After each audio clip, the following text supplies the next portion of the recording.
Malipayong adlaw igpapahulay mga kaigsuunan. Greetings pud nako alang sa tanan nga nag-online karon sa ilang mga panimalay sa tanang dapit sa tibuok nga kalibutan. Sa makasabot lang pud sa Binisaya o sagol pud ni sa in English. So karon nga kabuntagon mga kaigsuunan, ang akong theme is Thanksgiving.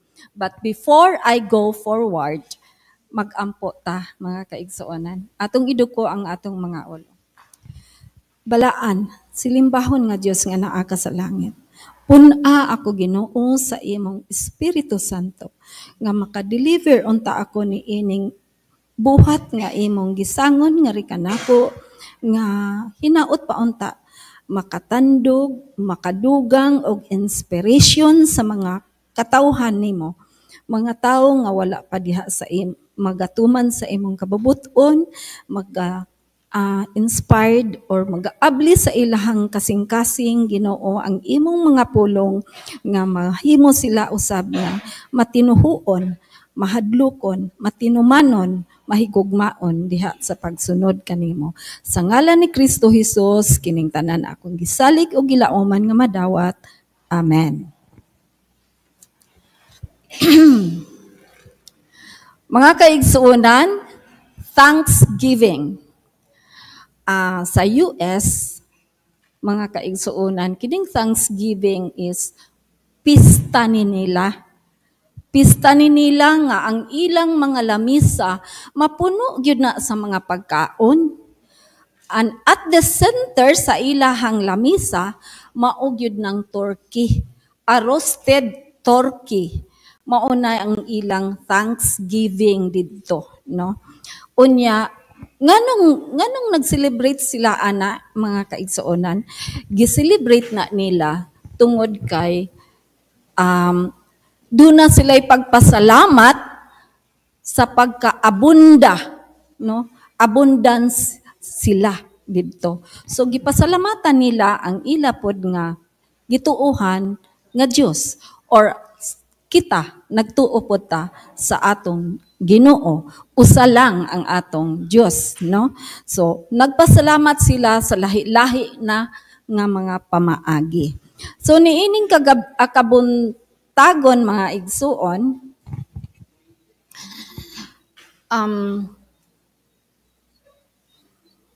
ngano kaha nga naa man gyud turkey? Nganong nagkinahanglan man nga dili lang gamay nga langgam? Nganong turkey man gyud? Doon na siya significant sa mga nagtuo didtong dapita.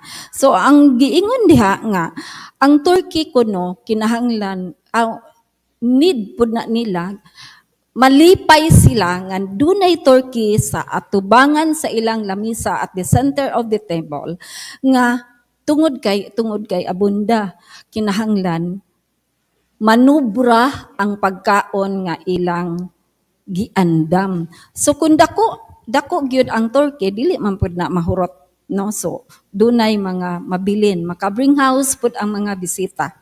So sa ato mga kaigsuunan nga pagtuo, lahi man pud ta, no? Kay ang mga believer sa kamatuoran sa Dios nagatuo man pud ta sa mapasalamaton. Mapasalamaton kita nga kanang malipay bitaw ta nga doon na tay opportunity nga makasulti ta sa pagpasalamat, pag-acknowledge sa atong isig katao, sa atong Diyos, sa atong mga minahal sa kinabuhi nga naghatag nato og kalipay, naghatag og mga regalo or unsa pa diha, no? So mga relasyon nga nakahatag og pagkalalom, malalom nga relasyon nga nagdala sa pag-worship nato ngadto sa atong magbubuhat. Worship and praises nga gikinahanglan sa usa ka magtotoo. So ning kabuntagon mga kaigsuunan, simple ra gyud ang atong pagpasalamat ngadto sa atong Ginoo. Labaw na sa atong Ginoong Hesus nga namatay.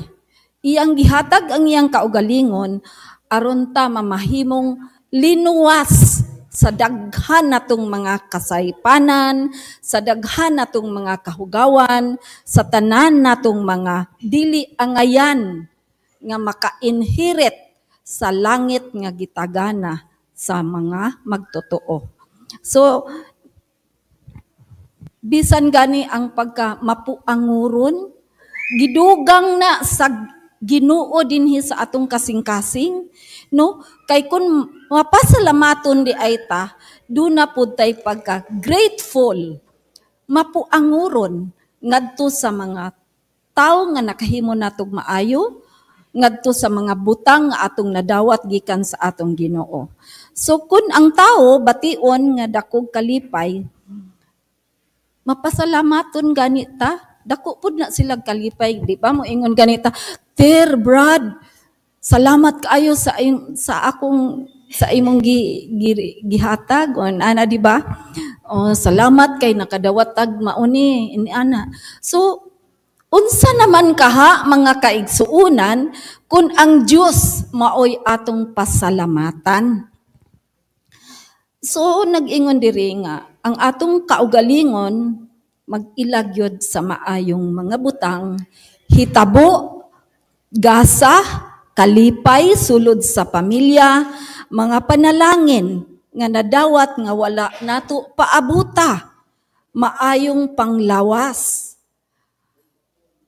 malipayon nga relasyon. O di ba?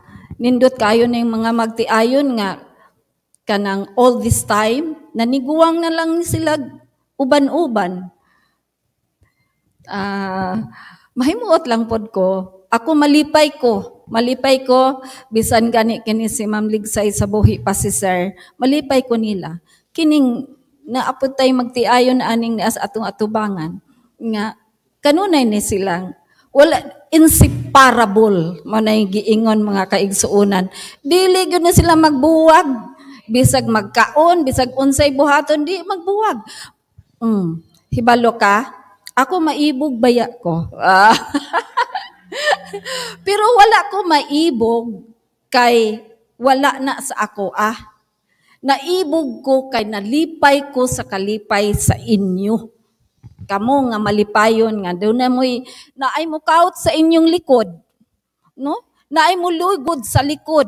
Oh, ang nag-inusara in taon, mo na, ikuskus na lang ang atong likod sa ibag-id o asa ibag-id no kung katol na kaayo, maunay diferensya. Pero mapasalamaton o mapuanguron, malipayon man.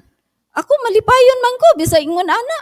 Uy, dili nako baylo ang atong pagkamalipayon ngadto sa atong manluluwas.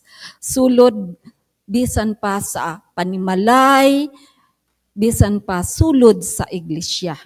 Kita mga kaigsuunan, di ba? Nig-abot nato dinhi sa church, nindot kaayo nga maglamano gyud ta. So malipayon ta nga nakighimamat ta sa atong sa atong isig katao, sa atong mga kaigsuunan, di ba? Kanang malipayon, mapasalamaton nga nakadangat gihapon ta ni ining balay nga alampuanan alang sa paghimaya sa atong Ginoo. Puno sa gugma o bisan pagani puno pod sa pagpasaylo, di ba? Kuni anata sa sulod sa panimalay sa Ginoo, bisan nagngut-ngut ang atong dughan, pero we have to smile, di ba? Smile lang. Smile and gaan, di ba? Gaan ang atong paminaw nga mopauli ta sa atong balay nga nakumusta nato, nakahimo na ta sa pagkumusta sa atong brother or atong sister baka nga wala siya kahibalo nga nasakitan di ay taniya, di ba? Oh. So, it is a healing process pod nga ang Ginoo ra kun mo ilalang ta og ato na siyang ihatag sa Ginoo, ato gyud na siyang ma-overcome. So paghigugma ay ug pagpinasaylo ay. So mga kaigsuonan nag-ingon diri nga ang pagkaon sa lamisa alang sa pamilya ug sa pagtabang sa uban nga nang kinahanglan labaw sa tanan, maayo ug lig-on nga relasyon nato sa atong buhing Dios nga nagprotektar kanato gikan sa tanang matang nga kadautan. Kadautan man gikan sa tao o sa espiritu sama sa mga experiences namo gainang kadlawon sa atong early at dawn, no? So mo na dihay mga experience nga ang Ginoo nagpataliwala ning intervensiya nga dili mabalda ang balaan nga mga panultihon, mga testimony, mga sulti sa Dios nga iyang gustong ihatag sa tibuok nga katawhan, sa tibuok nga kalibutan. So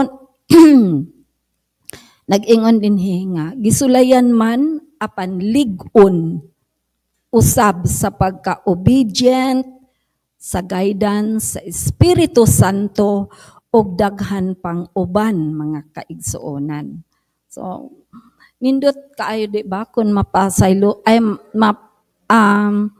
kun dunay tay kasing-kasing nga mapasalamaton, grabe ang ato pod nga pagkamaluluyon o pagkamahigugmaon mo cover gyud na sa mga unsaman ang mga sayop nga nahimo sa atong isig katao. So mga kaigsuonan,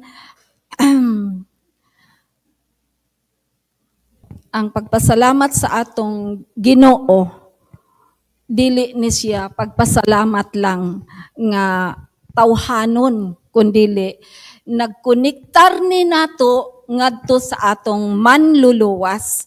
Ang atong pagkamapasalamaton nagkonektar ni sa atong pagtuo, sa atong pagka-obedient, sa atong pagka-masaligon kang Kristo Jesus. So mao ni mga kaigsuonan, hamubo lang ang akong mga pulong, apan hinaot lang ko nga aduna kinay dunay jutay nga impact or may nakutlo mo sa ako usab nga mga gipanulti ni ining kabuntagon uban sa pulong sa Ginoo nga gihatag niya kanako ni ining kabuntagon. Ang Ginoo magapanalangin kanatong tanan nga nagadawat sa pagkamatarong ni Kristo Jesus, atong kalig-unan ug ang atong kaluwasan. Amen.